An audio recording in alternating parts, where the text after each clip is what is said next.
శరీరం నేనా? కాను. మరి నేనంటే ఎవరు? నేను కానటువంటి వస్తువులో నేనున్నాను. చూడండి, అది చూడు. ఎక్కడున్నాను నేనంటే నేను కానటువంటి వస్తువులో నేనున్నాను. చూడండి, ఇది ఎంత మరుగుందో, ఇది ఎంత రహస్యంగా ఉందో. నేను కానటువంటి వస్తువులో నేనున్నాను. చూడండి, అంటే ఎవరు? ఇది నేను కాను, నేనున్నాను. నేనున్నాను, పరమాత్మ చైతన్య స్వరూపమే ఉన్నాను, దీంట్లోనే ఉన్నాను, మళ్ళీ బయట కాదు. చూడండి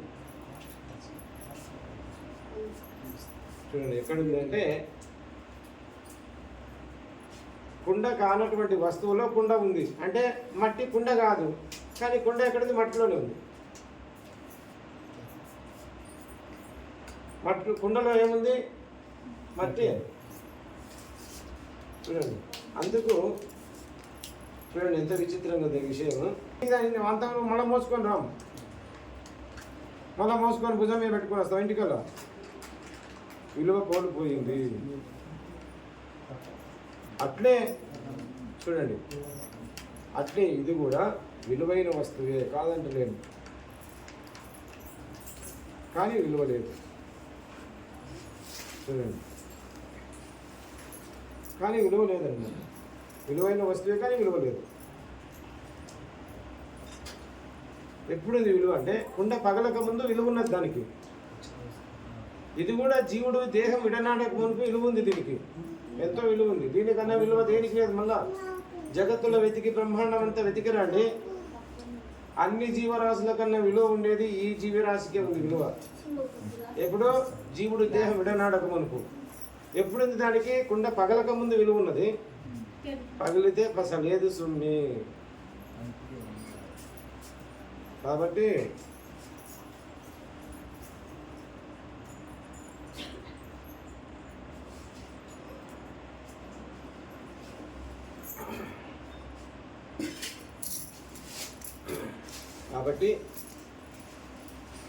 ఎవరు నేను?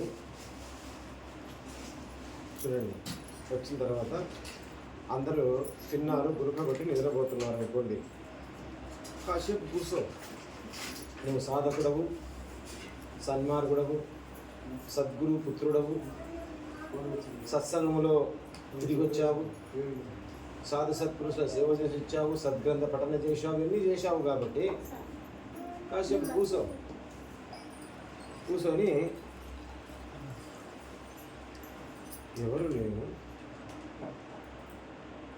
ఎవరు నేను అని శరీరం దిక్కు చూసుకోవాలి. ఈ శరీరం నేను కాను, ఎందుకంటే నిన్న లేను. నిన్న ఉన్నానా? నేను లేను. రేపు ఉంటున్నా? ఉంటలేదు. రేపు ఉంటున్నా? రేపెందుకు? వీళ్ళు నిద్ర చేసే వరకు నేను పడిపోతాను, నన్ను తీసుకుపోతాను, తగలబెడతారు అగ్గిపుల్ల తీసుకొని. నేను కానిది ఈ శరీరం, నేను కాను అని 10 సార్లు అనుకోవాలి. కానీ ఒకసారికి 10 సార్లు అనుకోవాలి ఇట్లా నోటితోటి. ఏమనుకోవాలి? నేను కాను అని 10 సార్లు అనుకోవాలి. ఆ విధంగా అంటనే పోతుండాలి. అప్పుడు తనకు తెలుస్తుంది, అయ్యో ఇది నేను కాను. మరి నేననేది ఏంది? మళ్ళీ ప్రశ్న వేసుకోవాలి. రెండవ ప్రశ్న. ఒక ప్రశ్నకు సమాధానం చిక్కింది కదా, ఇది నేను కాను అనేది వచ్చేసింది. మరి నేననే వస్తువు ఏంది? రెండవ ప్రశ్న వేసుకోవాలి. తనకు తాను అక్కడ గురువు అవసరం లేదు, పెద్దల అవసరం లేదు. చూడండి, ఆత్మ విచారణకు సత్సంగంలో పెద్దల అవసరము, ఆత్మ విచారణ అంటారు దాన్ని. ఆ సత్సంగంలో విన్నదాన్ని నీవు ఇక్కడ వచ్చి మననం చేస్తున్నావే అవసరం. ఆ పశువు గడ్డి పొలంలో అవసరమైంది. పొలంలో ఆ పశువుకు గడ్డి, పొలంలో ఆ బీట్లో ఆ గడ్డి తిననీకి అవసరమైంది. కానీ ఇంటికి వచ్చి ఆ గుంజ కట్టేసిన తర్వాత ఇంకా పొలంలో గడ్డి అవసరం లేదు, నోట్లో గడ్డి అవసరం. చూడండి కదా, పొలంలో గడ్డి మేసి వచ్చింది, గుంజకాడికి వచ్చేసింది, కట్టేసాం మనం కదా. పొలంలో గడ్డి అయిపోయింది ఆడికి. కానీ ఇప్పుడు కడుపులో ఉన్న గడ్డిని మళ్ళీ బయటికి తెచ్చుకోవాలి. ఇప్పుడు మళ్ళీ పొలంలో గడ్డి అవసరం లేదు దానికి. అప్పుడు అవసరమైతే తెచ్చుకున్నది. చూడండి, చాలా శ్రద్ధగా వినండి. చాలా సూక్ష్మమైన విషయాలు, చాలా సూక్ష్మమైన విషయాలు శ్రద్ధతో వినండి. అక్కడ అవసరమైంది కడుపు నింపుకున్నది, ఇక్కడికి వచ్చినది, గుంజ కట్టేసాడు యజమాని. అప్పుడు ఏం చేయాలండి? ఇది ఒక పని చేస్తుంది. ఆ నోటిలో ఉన్న గడ్డిని మళ్ళీ ఆ కడుపులో ఉన్న గడ్డిని నోటి ద్వారా బయటికి తెచ్చుకొని నోట్లో పండ్ల సందన పెట్టుకొని నమిలి నమిలి నమిలి నమిలి జిగుటుగా చేసి నీరుగా చేసి నీరుగా చేసుకొని జిగుటుగా చేసుకొని ఆ యొక్క ఆ గడ్డి నమిలినటువంటి పదార్థాన్ని లోపలికి మళ్ళీ పంపుకుంటుంది. చూడండి, ఇప్పుడు అవసరం లేదు పొలంలో గడ్డి, అప్పుడు అవసరమైంది. ఇప్పుడు కడుపులో గడ్డే తాను జీర్ణం చేసుకోవాలి. ఇక్కడ కూడా వినండి శ్రద్ధగా, ఇక్కడ కూడా సత్సంగంలో పెద్దలు చెప్పిన మాటలే అవసరమైనవి. ఇక్కడ నీవు ఇంటికి పోయిన తర్వాత కూర్చొని విచారణ చేసినప్పుడు మళ్ళీ నీకు పెద్దల అవసరం లేదు, గురువుల అవసరం లేదు, పెద్దల అవసరం లేదు. ఆ విన్నదాన్ని ఏదైతే నీవు విని వచ్చావో దాన్ని మళ్ళీ మననం చేయడము. అక్కడ శ్రవణం చేశావు, ఇక్కడ మననం చేయాలి. అక్కడ పొలంలో గడ్డి నమిలింది, కొరుక్కొని తిన్నది, ఇక్కడ అవసరం లేదు. ఇక్కడ ఏం చేయాలి? జీర్ణం చేసే క్రియ చేయాలి. అది నెమరేసుకుంటున్నది అంతే. అది ఎట్లయితే నెమరేస్తా ఉంటే ఆరోగ్యంగా ఉందో, చూడండి, అజీర్ణ వ్యాధి లేకుండా ఆరోగ్యంగా ఉంటుందో, ఇక్కడ కూడా పెద్దలు చెప్పినటువంటి సత్సంగంలో ఆనందంగా విన్నటువంటి విషయాలను మళ్ళీ నెమరేస్తున్నట్లు. అంటే దీన్ని విచారణ చేసి మరణము చేస్తుంటే అజీర్ణం అనే అజ్ఞాన రోగం లేదు. చూడండి, అది నెమరేయకపోతే దానికి అజీర్ణం వస్తుంది. వీడు మళ్ళీ మరణం చేయకపోతే అజ్ఞానం వచ్చేస్తుంది. సరిపోదు దానికే. ఇప్పుడు ఒక గంట సేపు విన్నా మనము, వింటే సరిపోదు. అది భూమి మీద తింటే సరిపోలేదు. దానికి భూమి మీద గబగబ వేసి వచ్చింది, సరిపోదు. మళ్ళీ దాన్ని బయటికి తెచ్చుకొని నమిలి చేసే పని ఉంది దానికి. మరి మనం కూడా గబగబా 10 మాటలు విన్నాం, పెద్దలు చెప్పిన మాటలు, సరిపోదు.